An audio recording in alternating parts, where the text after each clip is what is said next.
Bismillah, salam alaikum wa rahmatullah wa barakatuh. Aujourd'hui, j'aimerais, par cette petite vidéo, faire une, bon, une petite. J'aimerais tout simplement vous exposer ce que j'ai en tête, tout simplement. J'étais en train de me faire la réflexion vis-à-vis de la ruqya. Et voilà ce que je pense. Et en même temps, je vais laisser mes pensées défiler, d'accord et comme ça, on va pouvoir échanger, Inch'Allah, sur cette question. Euh, je donnerai libre cours à vos commentaires. Essayez de ne pas mettre vos numéros de téléphone ou des données personnelles dans les commentaires, sinon je ne vais pas les publier pour vous protéger. Si vous préférez me contacter pour des aspects personnels, vous trouvez le numéro de téléphone dans, dans vous trouvez le numéro de téléphone quelque part sur ma chaîne YouTube, vous trouvez un numéro de mail quelque part sur ma chaîne YouTube et quelque part dans les commentaires des vidéos que j'ai déjà faites, vous trouvez les moyens de me joindre, c'est-à-dire soit Facebook à travers la messagerie de Messenger, soit l'adresse mail, soit le numéro de téléphone. Soyez persévérants, Inch'Allah, vous trouvez. Donc, du coup, j'allais vous parler de la ruqya. La ruqya, Allah, dans son infinie miséricorde, lorsqu'on ne connaît pas la religion, que le mal nous a touchés et qu'Allah nous a laissé être atteints de l'épreuve, et ce qui est le meilleur moyen pour nous de nous rappeler de l'existence d'Allah. Et Allah va forcer la rencontre à travers les épreuves. Ceux qui ont décidé de taper à la porte de Sa Majesté Allah ne passent pas toujours par une école coranique, l'apprentissage de l'arabe littéraire, la méditation pendant 15 ans des versets coraniques, et ainsi de suite. Non, la plupart d'entre nous, ils rentrent à pertes et fracas par une porte, n'importe laquelle. On tape, y a-t-il quelqu'un? Allah est-tu là? Allah ouvre la porte et il te dit, tais-toi, tais-toi. Et garçon, regardez comment il est celui-là. Viens ici. Viens ici. Assis-toi là. Assis-toi là. Aïe, Omri. Assis. Barakallahu fik. Assis-toi. Ça y est, calme-toi.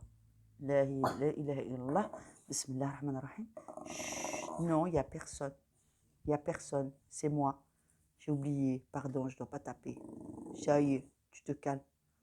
Non. Non, il y a moi. Regarde, regarde. Non. C'est plus fort que lui, ce problème-là. Bon, il fait tellement chaud que moi j'ai enfilé juste de quoi faire une vidéo décente à cause de la chaleur.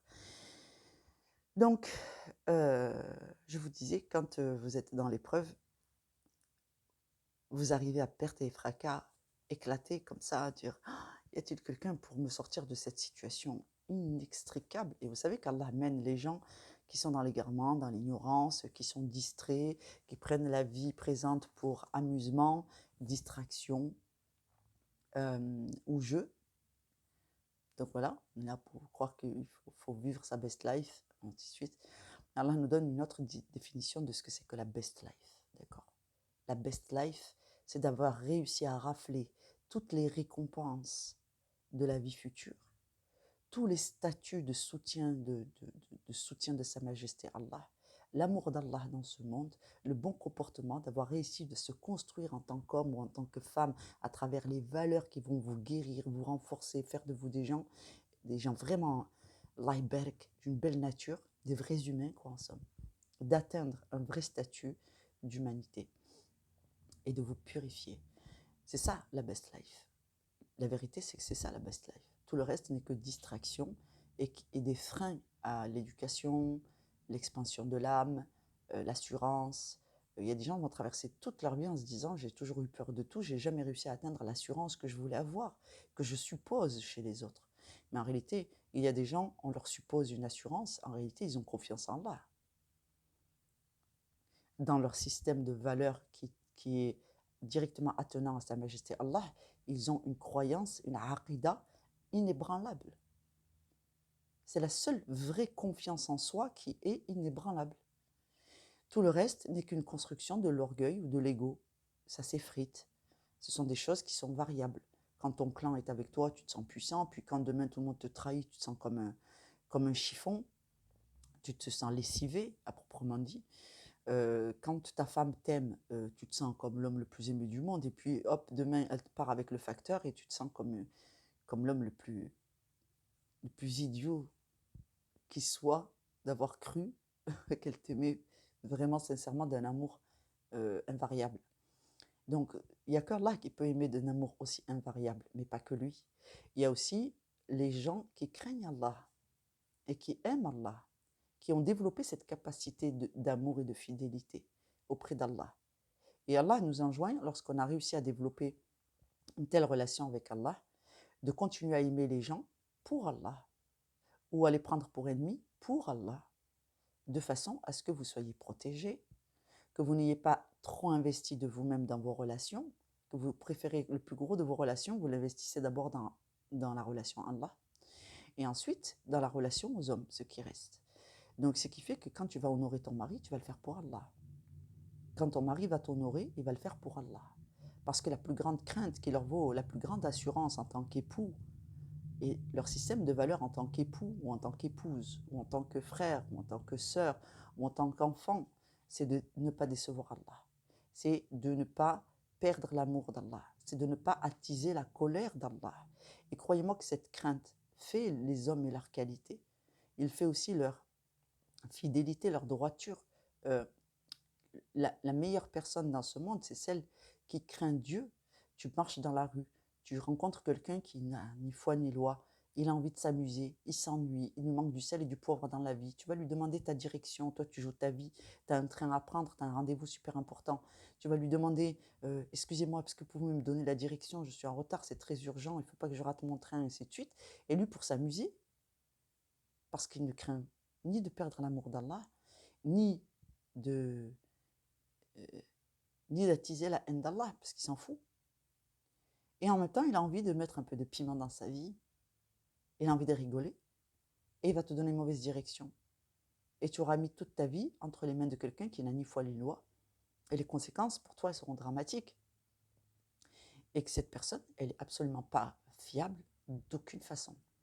Alors que tu demandes ta direction à un bon musulman, non seulement il va prendre en compte ta problématique et va te donner la bonne direction, mais s'il a les moyens de te faire arriver à destination et de te soutenir pour que justement tu puisses éviter toutes les choses, aspects négatifs de cette situation, il va te dire, bah, écoute, je suis véhiculé, je ne vais pas seulement te montrer la direction, je vais aussi t'y emmener. Si tu veux, monte dans ma voiture, au moins tu pourras ne pas rater ton train, je vais te déposer. Pourquoi? Parce qu'Allah a fait de nous des vrais hommes et de vraies femmes, des gens intègres, des gens qui rendent heureux, des gens qui créent du bonheur, des gens qui améliorent la vie de tout un chacun par leur bon comportement. Parce que ceux-là, ils aiment satisfaire Allah en faisant la bonne action. Ils sont satisfaits d'eux-mêmes parce qu'Allah les remplit de confiance en eux et d'amour propre, d'estime de soi.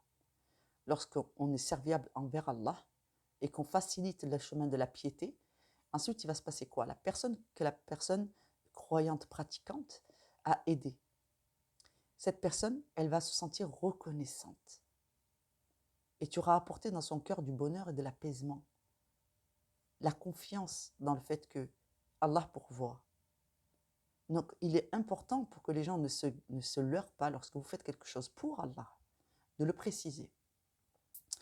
Comme ça, les gens ne diront pas « Ah, je crois à la nature humaine ». Non, la nature humaine, il ne faut pas y croire. La nature humaine, c'est les gens qui croient en Dieu, qui ont une nature humaine salvatrice. Ceux qui ne croient pas en Dieu, ils n'ont pas développé une nature humaine salvatrice. Ils tournent comme le vent, ils tournent comme des girouettes sur les toits des maisons. Ce sont des gens qui sont à géométrie variable dans le sens où leur système de valeurs ne sert que leur intérêt. Le gars, il te dit « je suis fidèle ». Ou la personne va te dire « je suis fidèle, je suis quelqu'un de très fidèle pour 1 million d'euros ». Et bien, elle a choisi son maître. Mais demain, elle se fait licencier ou quelqu'un prend son poste, qui accepte de travailler pour 500 000 euros. Son patron ne sera pas plus fidèle qu'elle et elle ne sera pas plus fidèle que son patron. Lorsqu'on va lui proposer à cette personne si fidèle une diminution de salaire de 20%, et ben elle va te dire « Ah non, c'est hors de question, ben moi je me casse ». Et donc, la fidélité va toujours au conditionnel. Alors que quand on est fidèle à Allah, il n'y a pas de conditionnel dans cette fidélité. Quand on est fidèle à Allah, qu'on est un vrai musulman croyant avec une grande aqidah, une grande conscience, une grande conviction, et un tawakkil digne de ce nom, Il n'y a pas de variabilité dans le comportement. Quand une action plaît à Dieu, qu'elle soit rémunérante dans ce monde ou qu'elle soit gratuite, c'est-à-dire qu'elle ne te rapporte aucun bénéfice direct, eh bien, si le critère de recevabilité, c'est que Dieu aime ce comportement, nous visons donc la satisfaction de notre maître et cette satisfaction a la prévalence sur toute autre forme d'intérêt. Ça ne veut pas dire que les musulmans doivent travailler gratuitement. Ça veut dire que dès qu'un musulman est sur une recherche d'emploi ou de revenus, il doit négocier et poser les conditions et les clauses de son investissement, de la nature du travail qu'il doit poser, du salaire pour lequel il consent cette collaboration et des conditions, des clauses de rupture, par exemple. Donc, vous avez le droit de faire les choses par intérêt, ça s'appelle le travail. Donc, à partir du moment où c'est un contrat, vous devez être clair dans vos propos et souscrire un contrat. C'est-à-dire que ce soit un contrat verbal ou un contrat écrit, dans tous les cas, il faut cadrer le contexte. Donc, alhamdoulilah. Mais moi, là, ce que je voulais vous parler, c'était pas de ça, subhanallah. Je sais pas pourquoi toujours je bifurque. Ce que je voulais vous parler, c'était de la ruqya. La ruqya, je me suis rendu compte. Donc, quand dans la vie, tu as des épreuves, qui que tu sois, et que tu arrives et tu te dis, non, mais c'est pas possible, il n'y a personne qui peut me sauver, il n'y a que Allah. Il y a un Dieu, il n'y a que Dieu qui peut m'aider. Tu rentres par la porte ruqya. Tu aurais pu rentrer par plein d'autres portes. Et tu rentres par la porte ruqya. Toc, toc, toc. Est-ce qu'il y a un Dieu qui peut m'aider? Allahu Akbar. La ruqya, c'est une porte acceptable. Il faut arrêter de... La ruqya est une porte acceptable pour entrer en islam. C'est la volonté d'Allah. Et si Allah ne nous avait pas donné cette facilité, enfin cette possibilité, nous serions tous perdus. Donc cette porte qu'Allah a laissée ouverte est une miséricorde incroyable, incroyable. C'est comme si tu me disais, allez, moi je vais faire des cours accélérés pour devenir un homme ou pour devenir une femme. Je dis, ah bon, ça existe? Oui, oui, ça existe. La ruqya, c'est une façon accélérée de devenir quelqu'un. La ruqya, sur un aspect un peu plus avec du recul, je vais essayer de vous décrire le mécanisme de la ruqya. La ruqya vise à remettre l'homme ou la femme au centre de son existence. Dans la vie, on s'est perdu. On a travaillé pour les autres, on s'est démené pour plaire à ses beaux-parents, on s'est démené pour plaire à son mari, on s'est démené pour plaire à sa femme, on s'est démené pour satisfaire ses enfants, on s'est démené pour satisfaire son travail, on s'est démené pour satisfaire tout un tas d'impératifs, les impôts, les employeurs, la banque, le ci, le là, les objectifs de minceur, les objectifs de sport, les objectifs de ci, et ensuite on a complètement perdu le fil, pris dans la machine, et au point que toutes ces choses qui étaient censés vous aider à vous développer, sont devenus vos esclavagistes, vos esclavagistes. Vous avez été esclavagés par vos propres ambitions. Et vous avez touché le fond.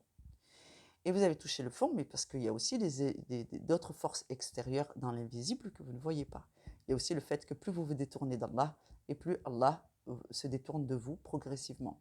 Plus Allah se détourne de vous progressivement, plus les shayatines ont l'emprise sur vos vies, les aspects matériels de vos affaires qui sont de moins en moins bénis, les aspects de votre vie qui sont de moins en moins bénis, votre mariage qui est de moins en moins béni, parce que la bénédiction d'Allah est en train de quitter votre foyer. Il y a d'autres gens qui sont très pieux, qui ont les mêmes épreuves que vous. Ils sont happés par la vie de ce monde, mais ils n'ont pas négligé Allah. Toutefois, la jalousie et le mépris des gens qui jalousent cette réussite sur le plan marital, sur le plan spirituel, vont mettre en œuvre des sorcelleries, du sihr, du hin, toutes ces choses qui vont aussi, dans ce cas de figure, faire entrer la destruction et le chaos dans vos vies. Le fait est que là, on va partir de la résultante de toutes ces problématiques, c'est-à-dire la résultante, c'est-à-dire le point où, culminant où on culbute le fond du fossé. Pouf! Et là, toc, toc, toc. Ya Allah, il faut que je fasse quoi? Allez, c'est bon. J'ai pas envie de mourir. Maintenant, c'est la survie. Donc, à partir du moment où c'est de la survie, il y a déjà un certain nombre de choses de la vie matérielle que vous avez mis de côté en vous disant c'est pas ma priorité. La priorité, c'est de sauver ce qui à l'intérieur de moi est en train de mourir. Là, on commence à s'intéresser très sérieusement à la ruqya. Alors, le principe de la ruqya et en quoi ça sauve. La ruqya, c'est un bilan que chacun d'entre nous fait de notre propre état. Quand tu en arrives à parler ruqya, à parler de ruqya, et quand tu arrives à t'intéresser à la ruqya, c'est que tu as commencé à faire un bilan sur toi-même. Un bilan sur toi-même, sur ta vie, ce qu'elle a été, quelle est la nature de tes ennemis, quelle est la nature de tes fautes, quelle disposition as-tu apporté, pourquoi ça marche pas, et en réalité, de quoi tu as vraiment envie, c'est quoi le plus important pour toi, quelle est ta raison de vivre existentielle, à quoi ça sert la vie, toutes ces choses qu'on a négligées, on les remet sur le tapis. En somme, Allah vous impose, comme début de toute chose, de revenir au commencement. D'accord? Et Allah créa l'homme. Donc, vous n'êtes plus le focus sur les choses extérieures à vous. Désormais, vous vous êtes remis au centre de vous-même. Mais toujours dans la douleur. Donc, c'est encore pas ça. C'est pas du tout bon. Mais, au moins, on vient de taper à la porte de Dieu, d'ouvrir des portes intérieures sur tous les sujets qu'on avait éludés, mis de côté, essayer d'éviter, et ainsi de suite. C'est déjà bien. Donc Allah vous oblige à vous remettre au centre de votre existence comme point de départ. Le point de départ, c'est moi. Je ne vais pas bien, pourquoi? Qu'est-ce qu'il y a? Pourquoi tout ce que je fais, ça ne marche pas? Donc vous devenez le centre de votre existence. C'est très important cette notion-là. En islam, nous ne sommes pas des gens excentrés, d'accord? Égocentrés, pardon. Mais ce qui est important dans la notion de se remettre soi-même au centre de sa vie, c'est que tu ne peux pas vivre la vie de quelqu'un d'autre. Tu ne peux pas porter les épreuves de quelqu'un d'autre. Tu ne peux pas sauver quelqu'un d'autre. Tu es en charge de toi-même. Et en cela, tu es au centre de ton existence. Ton épreuve terrestre, c'est ton épreuve terrestre. Tu portes ton identité profonde et tu ne portes pas celle des autres. Tu seras un vecteur, un facteur pour les autres de tout un tas de choses bénéfiques ou négatives, c'est vrai. Mais tu vis toi-même ta propre vie, et c'est à travers cette vie que tu vas devoir œuvrer pour Allah. Donc, c'est primordial, c'est ta vie. Personne ne peut te la voler, personne ne doit te la voler, et tu dois en être détenteur. Pour choisir la direction, il faut d'abord comprendre que ce véhicule t'appartient. D'accord? Donc, ce n'est pas être égocentré ici, et ce n'est pas de l'individualisme, c'est de l'individualité. C'est très important de comprendre la nuance. Donc, Allah vous rappelle, dans votre épreuve terrestre, ainsi que celle de tous les gens qui sont passés sur cette planète, il y a une individualité dans l'épreuve et une collectivité dans l'épreuve. L'épreuve, elle est collective et individuelle. Mais en aucun cas, Allah ne vous autorise l'individualisme. D'accord? Mais vous devez respecter l'individualité que vous êtes, l'individu que vous êtes dans son individualité. C'est-à-dire que tu as ta propre part dans ce gâteau qu'est la vie. D'accord? Et cette petite part de gâteau, c'est ta vie. Tu dois savoir ce que tu vas en faire. Donc Allah, à travers la ruqya, vous oblige à vous recentrer sur vous-même. Donc à partir du moment où vous vous êtes retrouvé vous-même, même si vous dites « je suis en ruine », oui, mais vous vous êtes retrouvé, c'est déjà une étape super importante. C'est un point de départ déterminant. Donc ce point de départ, aussi abîmé soit-il, c'est le point duquel il faut partir. Si tu essayes de partir de la vie de ton voisin, de son point de vue, de son état, tu ne peux aller nulle part. Tu as un permis A, tu as un permis B, et ton collègue là, il est à pied. On ne peut pas comparer. On ne peut pas dire je vais partir du point de vue des autres ou je vais partir de l'état des lieux des autres. Tu dois partir de ton propre état des lieux et tu dois essayer d'être objectif dans celui-ci. Donc ça, c'est un point très essentiel où Allah vous oblige à vous remettre au centre de votre propre existence. Point. Voilà la conclusion. La ruqya, c'est un point déterminant dans ta vie où Allah va te mettre en face de tes responsabilités vis-à-vis de ta propre existence et il va t'obliger à te remettre au centre, toi-même, de ta propre existence. Au gré de cet intérêt nouveau pour sauver sa vie, qui est un moteur très puissant, normalement, vous allez commencer à cheminer et à apprendre quelles sont les règles pour qu'Allah accepte de vous porter un puissant secours. Et en même temps, vous allez apprendre quelles sont les règles pour que Allah commence à vous enseigner et qu'il accepte de vous pardonner afin de vous alléger l'épreuve et de vous prendre parmi ces sujets pour pouvoir vous enseigner la connaissance, la sagesse, tout ce qui va faire de vous des gens forts, combatifs, et pour un jour sortir de cette épreuve, Inch'Allah. Et vous allez commencer donc à intégrer une relation. La relation, elle existe. Mais vous allez dire, bon allez, moi je vais me greffer avec les croyants maintenant. Hop, je vais être croyant, mais un vrai pratiquant et croyant. C'est-à-dire que je crois que Dieu existe, je crois qu'il peut tout faire, mais je n'ai jamais mis cette croyance en exercice. D'accord? Donc, là, vous allez mettre la croyance en exercice et vous devenez des vrais croyants. C'est-à-dire un croyant qui croit que s'il se jette par la fenêtre, il peut, Allah le retenir. Eh bien, s'il ne va pas se jeter lui-même, mais si un jour quelqu'un le jette par la fenêtre, il va dire, j'ai confiance en Allah. C'est lui qui gère mes affaires. Un vrai croyant, il a un niveau de confiance, vous allez péter un plomb quand vous allez vous rendre compte de ce que vous pouvez devenir. Enfin, péter un plomb, vous réjouir plutôt. Alhamdulillah. Donc, la première étape consiste à laisser l'homme toucher le fond, toucher terre. Et la deuxième étape consiste à observer s'il vient toquer à la porte de Dieu. La troisième étape consiste à comprendre que l'homme, lorsqu'il se ressaisit de lui-même, redevient maître de sa vie. Il toque à la porte soit de Dieu, soit de Satan. Enfin, s'il va toquer à la porte d'autres gens, c'est qu'il est encore en quête, il n'a pas bien compris le principe. Mais qu'Allah nous facilite. Donc, il va toquer à la porte de Dieu, et là, Allah lui fait une proposition, et il lui dit, si tu m'obéis, je te pardonnerai, et je te reprendrai dans mes rangs. Si tu m'obéis, je t'enseignerai la sagesse, je te reconstruirai dans ton fort intérieur en personne avec des valeurs sûres, fiables, avec plus de force, avec plus d'intégrité, avec plus de détermination, et je t'aurai fait grandir de tous les enseignements que tu vas tirer de ce cheminement. Tu es au centre de ton existence. Et puis, il va arriver un moment où Allah va te dire, maintenant, pour éviter de tomber aussi bas et qu'il n'y ait pas de prochaine fois, tu vas me mettre, moi, Allah, au centre de ton existence. Et là où Allah vous a amené à être au centre de votre propre existence, ensuite il va te dire, maintenant que ça y est, tu as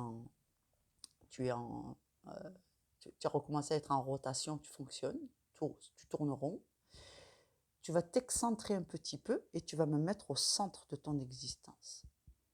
Et ainsi, vous allez commencer à mettre Allah au centre de vos intérêts. Dans tout ce que vous allez faire, vous allez penser une part d'Allah. Et la part d'Allah dans ce que je suis en train de dire, et la part d'Allah dans ce que je suis en train de faire, et la satisfaction d'Allah dans tel domaine. Là, je suis en train de mener une action, en quoi je peux satisfaire Allah en faisant ceci, en quoi je peux satisfaire Allah en ne faisant pas telle action. Et Allah va devenir le centre de votre vie. Et à travers ce centre nouveau, quand les gens vont vous viser vous, ils ne vont pas viser vous. Ils vont viser au centre. Ils vont viser Allah. Quand les gens, en vous visant vous, en réalité, ils visent le centre, c'est-à-dire ils visent Allah, c'est-à-dire la source de votre certitude, la source de votre force. Quand quelqu'un veut te faire mal, il va taper sur ton lieu de travail, il va te couper les vivres. Quand quelqu'un veut te briser, il va détruire ton ménage. C'est qui est à l'origine de ta force, de ton assurance. Maintenant, imagine que ta force, ton assurance, c'est Allah. C'est pas mon mariage. C'est pas mon travail. C'est pas mes yeux, c'est pas ma tête, c'est pas ma beauté, c'est pas ma jeunesse, c'est pas mes moyens, c'est pas mon clan, c'est pas ma terre, c'est pas ma maison, c'est pas ma vie, c'est pas mes enfants, c'est pas tout ça n'est pas ma force. Ma force, c'est Allah. Les gens qui voudront te détruire et qui voudront te nuire, ils vont aller taper où? Là où tu puisses ta force. Et Allah nous enseigne ceci. Mets-moi au centre de ton existence et tous ceux qui voudront détruire la source de ta force me prendront pour ennemi. Et par conséquent, puisque tu es mon sujet, s'ils me prennent pour ennemi, s'ils te prennent pour ennemi et que je suis le centre de ton existence, ils me prennent pour ennemi. Et ainsi, tu es sous ma protection. De ce fait, quand les gens veulent t'attaquer pour ce qui fait ce que tu es, pour les raisons qui font ce que tu es, et qu'ils te jalousent pour ce que tu es et ce que tu as, quand tu rends ce que tu es et ce que tu as à Allah et tu lui en donnes le mérite, l'ennemi, en pensant te prendre pour ennemi, ils ont pris pour ennemi Allah lui-même. Donc, dans ce cas-là, Allah se charge de tes ennemis. Et tu es devenu l'allié d'Allah. Et Allah prend pour alliés les meilleurs de ses serviteurs. Allah défend les intérêts de ses sujets. Ô mon sujet, tu m'as porté haut, tu as une très bonne estime de moi, tu ne m'as pas sous-estimé, tu m'as mis au centre de ton existence. Ceci est pour toi une protection. Ceci te vaut la récompense de ce monde, ma protection, ma guidée, mon amour, mon affection, et je vais te porter haut. C'est-à-dire que je vais te mettre dans des situations où les gens vont voir que tu es quelqu'un. Et tu seras respecté, même si les gens en réalité te détestent. C'est parce qu'ils te respectent. Ils te jalousent. Ils voient quelque chose que tu as qu'ils n'auront jamais. Et ensuite, donc en fait, Allah a fait de vous quelqu'un. Ce n'est pas parce que la société ne vous valorise pas que cette vérité n'est pas une vérité. La vérité est éclatante ici. Donc les croyants entre eux se connaissent et ils voient la beauté de la piété et ce que ça peut œuvrer sur quelqu'un comme changement extraordinaire.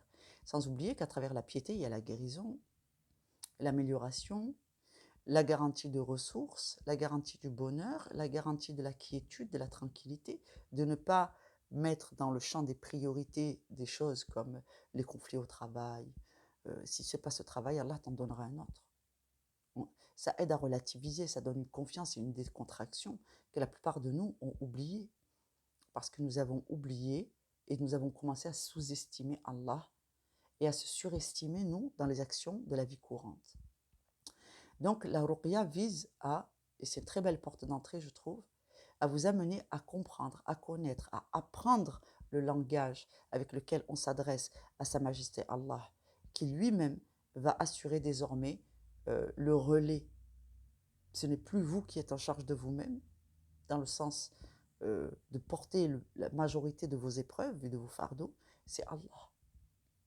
Et Allah dit dans le Coran, et à nos serviteurs les plus proches de nous, nous donnons des ordres faciles à exécuter. Allah te dit, lève-toi al-fajr, lève-toi à l'aube, acquitte-toi de ta salade. Si c'est trop dur à cause d'une épreuve, parce que tu es handicapé, il te donner des facilités pour t'acquitter de ta prière. Il y a plein de facilités, plein de dérogations pour les gens malades, pour les gens en période de maladie, pour les gens touchés par un sihr, qui ont vraiment... Vous saviez la portée du sihr.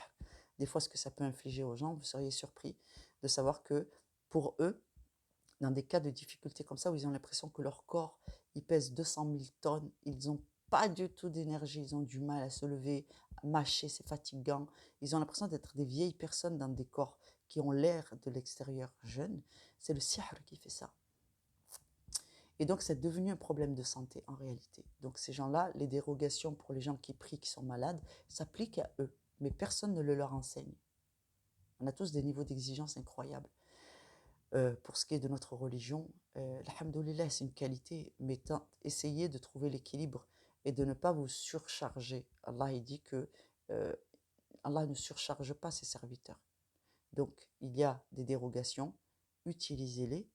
Et si vous le faites avec l'intention de pouvoir au moins tenir votre dîn dans les grands aspects, comme la prière, avec les facilités qu'Allah vous donne, votre intention fait foi auprès d'Allah. Et lorsque vous décidez de faire des rak'a plus courtes parce que vous êtes fatigué, vous êtes malade, ou de prier allongé, de faire les ablutions sèches, c'est votre intention qui prévaut auprès d'Allah. En vérité, vos actes d'adoration, de piété ne valent que par leur intention. Si ce n'était par une grande grâce de la part d'Allah, en réalité, nous sommes tous pécheurs. Tu crois faire un bien, mais ce que tu as fait va porter préjudice à toi-même et à des gens, mais toi, tu es convaincu que c'est une bonne action, parce qu'en fait, tu es ignorant, tu ne connais pas vraiment bien ta religion. Mais ça, nous l'avons tous fait, et à certains niveaux, nous sommes tous ignorants. C'est pour cela qu'Allah dit que si ce n'était par une miséricorde de sa part, nous serions tous impurs. Donc, il faut faire attention de ne pas condamner les gens, de leur accorder le délai qu'Allah leur a consenti, dans la mesure où ce sont des gens qui cheminent encore. Allah va les mener par des chemins faciles ou difficiles, il va forcer la rencontre, il va observer dans leur fort intérieur la nature de leurs sentiments pour Allah, mépris, haine, rejet, ou alors crainte, affection, ou ainsi de suite. Et Allah va décider de les guider, ou de les égarer encore plus profondément, ou de les châtier, ou de les écourter. Et ça appartient à Allah. Donc nous, ce qu'on espère, c'est de ne pas mourir en état de disgrâce. Parce que vraiment, déjà la vie, c'est douloureux quand Allah te lâche, on s'en rend compte. Mais imaginez que maintenant, dans l'autre versant, après l'écourtage, c'est le châtiment. Et Allah n'est pas mou, je vous garantis. Hein. Parce qu'il ne sera plus temps de croire. Donc Allah va nous montrer avec fermeté tout ce qu'il nous a caché quand nous étions dans le monde vivant des vivants. Donc ce qu'ici nous ne pouvons voir et ce à quoi nous avons échappé, c'est à cause du délai. Le gros du châtiment, il vient après. Parce que dans la mort, il n'y a plus de mystère. Allah dévoile le mystère. Donc nous verrons les anges du châtiment, nous verrons les anges, nous entendrons la colère d'Allah, nous verrons le feu de l'enfer, nous verrons les anges de la réprobation, ceux qui viennent vous fracasser dans les tombes, on verra toutes ces choses. Il ne sera plus temps, il n'y aura plus de mystère à préserver. Il fallait croire de son vivant, c'est pour ça qu'Allah est si discret. Mais attention, hein, pour ceux qui savent voir, ceux qui connaissent la nature des miracles, le style d'Allah, ceux-là, ils voient l'œuvre de Dieu. Donc voilà, soyez vigilants, prenez soin de vous, et rentrez par la porte qui vous plaira, la porte qu'Allah vous aura facilitée, si c'est celle de la Ruqya. Alors je vous félicite parce que vous venez de rentrer dans des cours de développement de soi accéléré.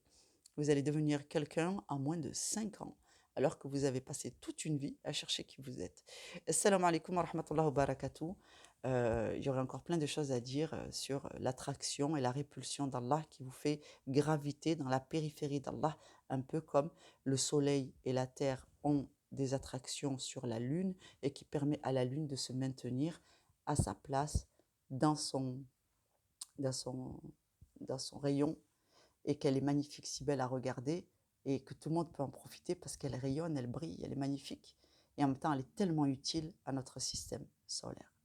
Donc, si vous voulez être comme la lune, parfaitement à votre endroit, un peu excentré, avec Allah à votre centre, qui fait la gravité, tu crains mon courroux, donc tu retiens certaines actions, et tu veux mon agrément, donc tu exerces une certaine pression. Et bien, subhanallah, ça va vous positionner dans votre vie, là où vous êtes censé être, et ainsi vous trouverez le chemin qui vous est destiné. Salam alaikum wa rahmatullahi wa barakatuh.